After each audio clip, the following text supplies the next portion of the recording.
지난 한 주간의 한반도 정세와 남북 관계, 외교 안보 이슈를 되짚어보는 토요일 대담 코너 한반도 브리핑입니다. 외교 안보 분야와 북한 문제를 담당하는 지성림 기자와 함께 하겠습니다. 어서 오십시오. 네, 안녕하세요. 예, 이번 주는 북미 관계 또 미중 갈등 관련된 사안들이 눈길을 끌었는데요. 우선 주요 이슈부터 짚어주시죠. 네, 말씀하신 것처럼 이번 주는 미국의 대중국 압박이 그 어느 때보다 고조됐던 한 주였던 것 같습니다. 북미 관계를 중재해야 하는, 그리고 미국과 중국 사이에서 외교적 균형을 맞춰야 하는 한국의 입장에서는 참 고민이 많은 시기입니다.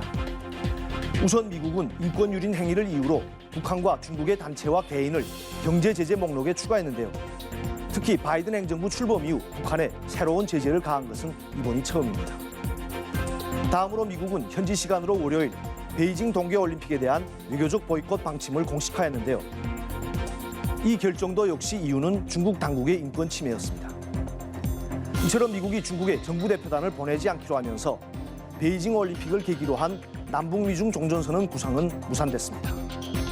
또 문재인 정부 입장에서는 종전선언과는 별개로 베이징 올림픽에 정부 대표단을 보낼지 말지, 또 보낸다면 어느 정도 급의 정부 인사를 보내야 할지 고민해야 하는 숙제가 생겼습니다.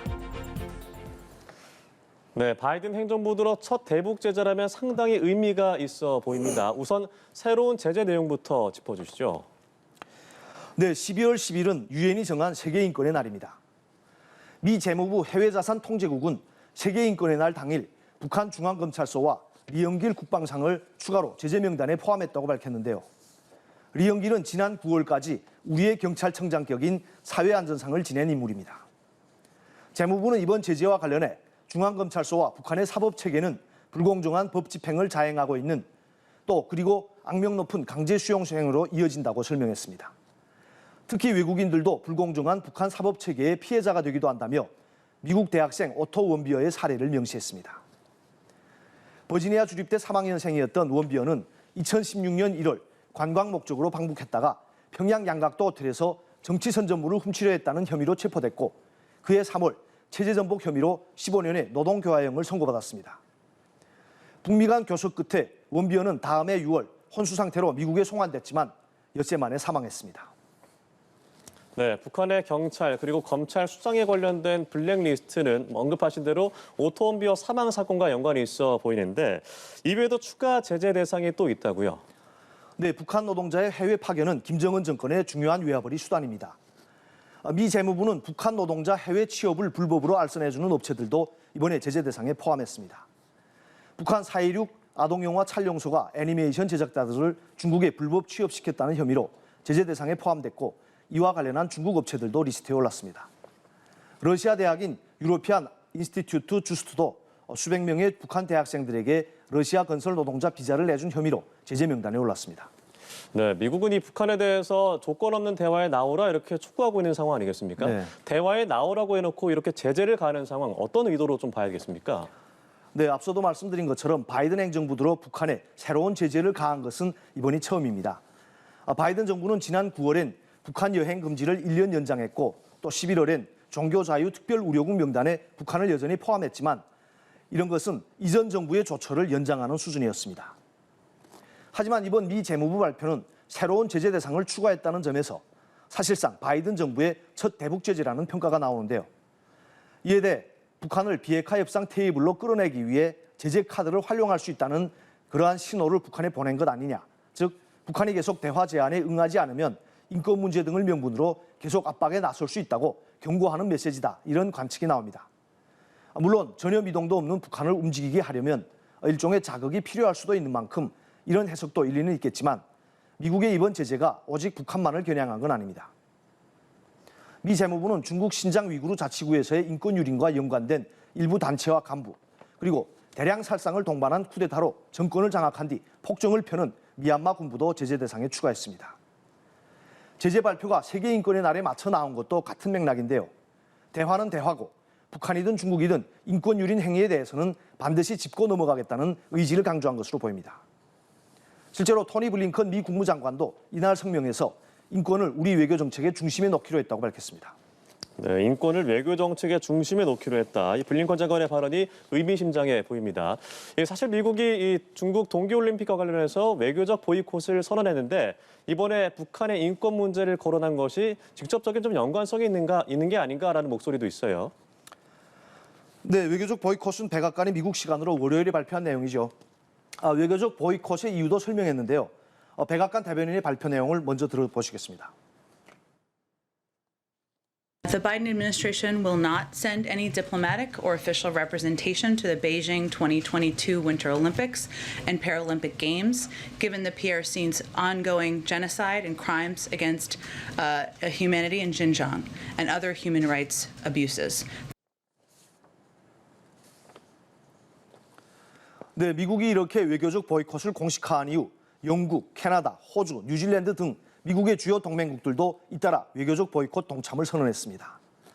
미국을 포함해 이 5나라는 정보동맹인 파이브 아이즈를 결성해 공조하고 있고 또 이 중에서도 미국과 영국, 호주는 대중국 안보동맹인 오커스로 묶여 있습니다. 하지만 외교적 보이콧에 동참하지 않겠다고 선언하는 나라들도 있습니다. 다음 동계올림픽 개최국인 이탈리아가 대표적인데요.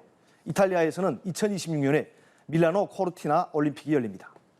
또 2024년 파리 하계올림픽을 개최하는 프랑스도 외교적 보이콧의 효용성에 의문을 제기하며 동참하지 않겠다는 뜻을 밝혔습니다. 프랑스와 이탈리아의 결정은 자국에서 열리는 올림픽에 미칠 영향을 최소화하려는 의도로 보입니다. 네, 이후 올림픽을 준비 중인 이탈리아와 프랑스는 약간 피해가는 모습도 보이고 있습니다. 자, 문제는 우리나라 입장인데 미국과 중국 사이에서 고민이 깊어질 것으로 보입니다. 우리 정부는 아직까지 확실한 입장을 정리하진 않은 상황이죠. 네, 물론 미국도 외교적 보이콧 동참을 강요하지는 않았습니다. 결정은 각자 몫이라는 건데요. 일단 문재인 정부는 현재로서는 원론적인 입장만 내놨습니다. We have informed them of our decision, and obviously we will leave it to them to make their own decisions. 우리 정부로서는 현재 베이징 올림픽의 외교적 보이콧에 관해 검토하고 있지 않습니다. 우리 정부 대표 참석 문제와 관련해서는 아직 결정된 바가 없습니다. 네, 공식적으로는 아직 논의 단계가 아니라는 거지만 내부적으로는 그래도 베이징에 정부 대표단을 보내야 하지 않겠냐 이러한 의견들이 우세한 것으로 보입니다. 최종건 외교부 1차관은 지난 목요일 라디오에 출연해 평창과 일본 동경, 중국 베이징 등 동북아에서 릴레이 올림픽이 열리는 점을 강조하며 직전 동계올림픽 주최국의 역할을 하려고 한다고 말했습니다. 이 같은 발언을 두고 정부가 사실상 외교적 보이콧에 동참하지 않는 쪽으로 입장이 기운 게 아니냐는 해석이 나옵니다. 네, 정부로서는 고민이 깊어질 수밖에 없을 것 같은데 베이징에 보낸다는 결정을 내리더라도 이 대통령이 갈지 장관급을 보낼지 고민이 정말 많을 것 같습니다. 이 상황에 대해서 전문가들은 좀 어떻게 보고 있습니까? 네, 사실 바이든 정부가 인권, 민주주의와 같은 가치를 중시하는 측면도 있지만 외교적 보이콧 배경에는 인권 문제 등으로 중국을 계속 압박함으로써 미중 경쟁 구도에서 우위를 차지하려는 전략적인 의도도 깔려 있습니다. 진짜로 자유민주주의의 가치를 지키기 위해서라면 냉전 시대 때처럼 권위주의 국가가 주최하는 올림픽에 선수단도 보내지 말아야겠죠. 정부 대표단은 물론이고 선수단도 보내지 말아야 반쪽짜리 올림픽이 되는 것이고 그게 진짜 보이콧인 겁니다. 1979년에 구소련이 아프가니스탄을 침공하자 서방 국가들은 이를 이유로 1980년 모스크바 올림픽에 선수단을 보내지 않았습니다.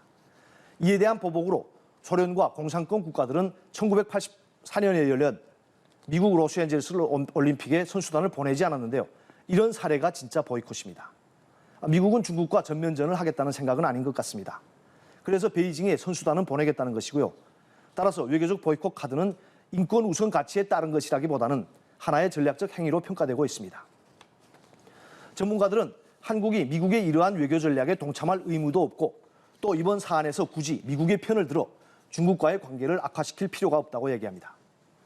고유한 통일연구원장도 현재의 미중 갈등 국면에서 한국 정부가 취해야 하는 전략적 태도는 미국과의 관계에서나 중국과의 관계에서나 항상 이익균형 원칙을 충실히 따르는 것이라고 얘기합니다. 다만 문재인 대통령이 베이징에 가느냐 이 문제에 대해서는 전문가들도 부정적인 입장입니다. 문 대통령은 올해 7월에 열린 도쿄올림픽에도 가지 않았는데요. 굳이 베이징 올림픽에 참석한다면 미국과의 관계에서 마찰이 생길 수도 있습니다. 미국에서는 대통령은커녕 어떤 정부 인사도 안 보내겠다는데 동맹국인 한국에서 대통령이 베이징 올림픽에 참석한다면 그건 그것대로 전략적 균형을 깨는 행위입니다. 한국이 미국과 중국 사이에서 외교적 균형을 유지하려면 미국 주도의 외교적 보이콧에는 동참하지 않되 베이징에 보내는 정부 대표단의 급을 적당히 낮춰야 한다는 의견이 지배적입니다. 현재 정부는 중국의 초청을 받고 관례에 따라 문화체육관광부 장관을 참석자로 통보한 상태입니다. 네, 우리 정부의 고민에 대한 얘기를 하다 보니까 시간이 좀 흘렀는데 이 얘기도 좀 짚어봐야 될 것 같습니다. 미국의 외교적 보이콧으로 문재인 정부가 추진했던 이 종전선언 찬스가 날아갔다 이런 얘기도 있더라고요. 네, 정부 당국자들이 이른바 베이징 종전선언 구상에 대해 공식적으로 얘기한 적은 없습니다. 하지만 지난 9월 문재인 대통령이 유엔 총회에서 종전선언을 제안한 직후 10월 4일에 북한이 선제적으로 남북통신선을 복원하고 미국도 계속 북한에 대화 제안을 하는 상황이고 또 한미 간에는 종전선언 문안 협의까지 하는 단계가 되면서 정부 내에서는 베이징 올림픽을 계기로 남북미 중 사자가 만나 종전을 선언하는 사실상 구상이라기보다는 그 어떠한 환상적인 그림에 대한 기대는 분명히 있었습니다. 가능성이 크지 않다는 걸 당국자들도 잘 알지만 기대는 해볼 수 있는 거죠. 하지만 북한도 계속 대화에 무관심한 태도로 일관하고 있고 거기에 미국이 베이징에 정부 인사를 안 보낸다고까지 선언하면서 베이징 종전선언 환상은 완전히 깨져버린 겁니다. 그래서 정부 당국자들도 이런 상황이 올 줄을 예상하고 일찌감치 베이징 종전선언 구상과 거리두기를 했던 것 같습니다. 베이징 올림픽하고 종전선언이 반드시 서로 불가분의 관계로 연결되는 걸로 이렇게 해석하고 접근할 필요는 저는 없다 이렇게 생각합니다. 베이징 올림픽이 평화의 올림픽이 되기를 우리도 희망하지만 베이징 올림픽이 어떻게 되느냐에 따라서 종전선언이 영향을 받는 것이다. 이렇게 연결하지는 말아주셨으면 좋겠다 이런 말씀드립니다. 네, 물론 정부는 베이징 이벤트와는 상관없이 종전선언 추진을 위해 계속 노력하겠다는 입장입니다. 사실 북한이 종전선언에 관심을 가지고 적극적으로 나오면 그리고 북미 간에 서로 원하는 기준을 맞춰 합의에 도달한다면 판문점에서 남북미 3자가 만나 종전선언을 하는 그림이 더 역사적인 장면이 될 겁니다. 한반도 종전선언을 남의 나라에 가서 하는 것보다 우리나라에서 그것도 분단의 상징인 판문점에서 하면 더 좋겠죠. 문제는 북한의 태도입니다. 현재로서는 북한이 종전선언 논의에 나올 가능성은 크지 않습니다. 문재인 정부가 끝날 때까지 남북관계나 북미관계에서 어떠한 획기적인 진전이 있을 거라고 별로 기대하지도 않습니다. 다만 북한이 이달 하순에 노동당 중앙위원회 전원회의를 열고 내년도 국정운영 방향을 결정하는데요. 이 회의에서 대남 대미 메시지가 나올 가능성이 있습니다. 이때 어떤 메시지가 나오는지 봐야 남북관계와 북미관계를 좀 전망해 볼 수 있을 것 같습니다. 네, 듣고 보니 미국은 중국 견제가 최우선이고 북한은 딱히 종전선언에 관심이 있는 것 같지도 않고 참 우리 정부로서는 답답한 상황인 것 같습니다. 자, 시간이 많이 지나서 미국 주도를 민주주의 정상회의 얘기는 생략해야 할 것 같은데요. 이 북한 내부 상황도 짚어보지 못했는데 다음 주에 북한 내부 얘기도 더 다뤄볼까 합니다. 오늘도 고생 많으셨습니다. 네, 감사합니다.